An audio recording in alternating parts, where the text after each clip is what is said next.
ഭർത്തൃമതിയായ കാമുകി വിവാഹം കഴിക്കണമെന്ന് നിർബന്ധിച്ചതോടെ വീട്ടിൽ വിളിച്ചു വരുത്തി കഴുക്കോലിൽ കെട്ടിത്തൂക്കിയ സംഭവത്തിൽ 10 വർഷത്തിന് പിന്നാലെ പ്രതിക്ക് ജീവപര്യന്തം തടവും 5 ലക്ഷം രൂപ പിഴയും വിധിച്ച് കോടതി. ഹരിപ്പാട് വെട്ടുന്നി കിഴക്കടം പള്ളിയിൽ 26-കാരിയെ സുനിതയെ കൊലപ്പെടുത്തിയ കേസിലാണ് കാമുകൻ വെട്ടുവന്നി താമരശ്ശേരി കിഴക്കേതിൽ 42-കാരനെ രാജേഷിനെ മാവേലിക്കര അഡീഷണൽ ജില്ലാ കോടതി ശിക്ഷിച്ചത്. പിഴ ഒടുക്കിയില്ലെങ്കിൽ പ്രതി 3 മാസം അധിക തടവ് അനുഭവിക്കണമെന്നും പിഴത്തുക 5 ലക്ഷം രൂപ സുനിതയുടെ മകൾക്ക് നൽകണമെന്നുമാണ് കോടതി വിധി. 2013 ജൂൺ 18 രാത്രിയിലാണ് സംഭവം നടക്കുന്നത്. വിവാഹിതയും ഒരു കുട്ടിയുടെ അമ്മയുമായ സുനിതയുമായി രാജേഷ് പ്രണയത്തിലാവുകയായിരുന്നു. ഈ ബന്ധം ഭർത്താവ് അറിഞ്ഞതിനെ തുടർന്ന് ഭർത്താവിനെ ഉപേക്ഷിച്ച് സുനിത സ്വന്തം വീട്ടിൽ താമസമായി. രാത്രിയിൽ സമീപത്തുള്ള രാജേഷിന്റെ വീട്ടിൽ സുനിത എത്തുമായിരുന്നു. ഇതിനിടെ ഗർഭിണിയായ സുനിത രാജേഷിന്റെ നിർബന്ധപ്രകാരം കായംകുളത്തെ സ്വകാര്യ ആശുപത്രിയിൽ ഗർഭഛിത്തം നടത്തി. തുടർന്ന് തന്നെ വിവാഹം കഴിക്കണമെന്ന് സുനിത രാജേഷിനെ നിർബന്ധിച്ചു. വിവാഹം കഴിക്കാമെന്ന് അവസാനം രാജേഷ് സമ്മതിക്കുകയും ചെയ്തു. തുടർന്ന് കൃത്യം നടക്കുന്നതിന്റെ തലേദിവസം രജിസ്റ്റർ മാരേജ് ചെയ്യാൻ ഒരുങ്ങി നിൽക്കാനും ഇയാൾ ആവശ്യപ്പെടുകയായിരുന്നു. സുനിത ഒരുങ്ങി നിന്നെങ്കിലും ചങ്ങനാശ്ശേരിയിലായതിനാൽ എത്താൻ സാധിക്കില്ലെന്നാണ് രാജേഷ് അറിയിച്ചത്. പിറ്റേന്ന് ഉറപ്പായും പോകാമെന്ന് വാക്ക് കൊടുക്കുകയും ചെയ്തു. എന്നാൽ അന്നും മറ്റെന്തോ ആവശ്യം പറഞ്ഞ് രാജേഷ് ഒഴിഞ്ഞു മാറുകയാണ് ചെയ്തത്. തുടർന്ന് ഇരുവരും തമ്മിൽ ഫോണിലൂടെ തർക്കമുണ്ടായി. മറ്റൊരു വിവാഹം കഴിക്കണമെങ്കിൽ തന്നെ കൊന്നിട്ട് പോകണമെന്നാണ് സുനിത രാജേഷിനോട് പറഞ്ഞത്. തുടർന്ന് ഇന്ന് വാ നിന്നെ കൊന്നേക്കാമെന്നായിരുന്നു രാജേഷ് തിരിച്ചും പറഞ്ഞു.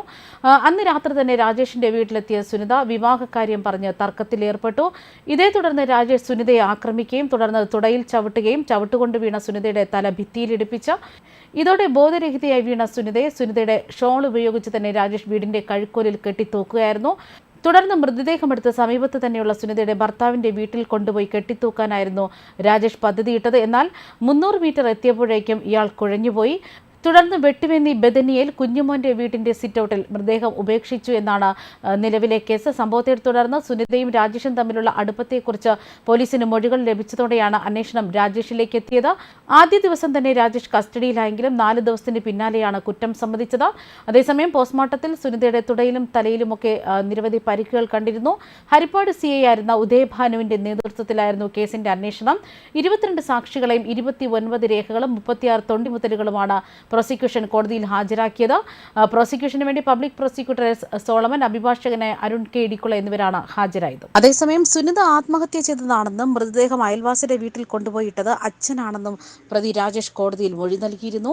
കേസിന്റെ വിചാരണ നടക്കുന്ന സമയത്ത് ഇദ്ദേഹം മരിച്ചു പോവുകയും ചെയ്തു. സാക്ഷി വിസ്താരത്തിന് പിന്നാലെ എന്തെങ്കിലും പറയാനുണ്ടോ എന്ന് കോടതി ചോദിച്ചപ്പോഴാണ് മരിച്ചുപോയ അച്ഛന്റെ തലയിൽ ഈ കുറ്റം കെട്ടിവെക്കാൻ ഇയാൾ ശ്രമം നടത്തിയത്. സംഭവ ദിവസം രാത്രി 9 മണിക്ക് സുനിത തന്നെ കാണാൻ വന്നു. 9:15 ഹരിപ്പാടുള്ള ബാറിലേക്ക് പോയ താൻ 1 മണിക്കാണ് തിരിച്ചെത്തിയത്. സുനിത അവളുടെ വീട്ടിൽ പോയെന്ന് അച്ഛൻ ശിവൻകുട്ടിയും അമ്മ രാജമ്മയും പറയുകയായിരുന്നു. സുനിത ഇവിടെ തൂങ്ങി മരിച്ചെന്നും നിനക്ക് കുഴപ്പമുണ്ടാകാതിരിക്കാൻ അയൽപ്പക്കത്തെ കുഞ്ഞുമോന്റെ വീട്ടിൽ മൃതദേഹം കൊണ്ടുപോയിട്ടെന്നും പിറ്റേന്ന് രാവിലെ അച്ഛൻ തന്നോട് പറഞ്ഞെന്നായിരുന്നു മൊഴി പറഞ്ഞത്. അതേസമയം ദൃക്സാക്ഷികളില്ലാത്ത കേസിൽ നിർണായകമായത് പ്രതിയുടെ ഫോൺ വിളികളായിരുന്നു. സംഭവ ദിവസം ഉച്ചയ്ക്ക് 12 മുതൽ രാത്രി 9 വരെ സുനിതയുടെ ഫോണിൽ നിന്ന് 18 തവണ രാജേഷിനെ വിളിച്ചിരുന്നു. രാജേഷിന്റെ വീടിന്റെ കഴുക്കോലിൽ സുനിതയുടെ ഷോളിന്റെ ഭാഗങ്ങൾ കണ്ടെത്തിയിരുന്നു. കൊലപാതകം നടന്ന മുറിയിൽ നിന്ന് അവർ ഇട്ടിരുന്ന ചുരിദാറിന്റെ ഗ്ലിറ്റ് ഉൾപ്പെടെ കണ്ടെത്തി. പിടിവലിക്കിടെ തെറിച്ചു വീണ കുങ്കുമച്ചെപ്പിൽ നിന്നുള്ള കുങ്കുമം രാജേഷിന്റെയും സുനിതയുടെയും കാലിലുണ്ടായിരുന്നു. രാജേഷിന്റെ വീട്ടുമുറ്റത്തെ പൂച്ചട്ടിയുടെ അടിയിൽ നിന്ന് കണ്ടെടുത്ത സുനിതയുടെ മൊബൈൽ ഫോണിലും ഈ കുങ്കുമം പുരണ്ടിരുന്നു. സുനിത അന്ന് രാത്രി രാജേഷിന്റെ വീട്ടിലേക്ക് പോകുന്നതായി അയൽവാസികളടക്കം കണ്ടിരുന്നു.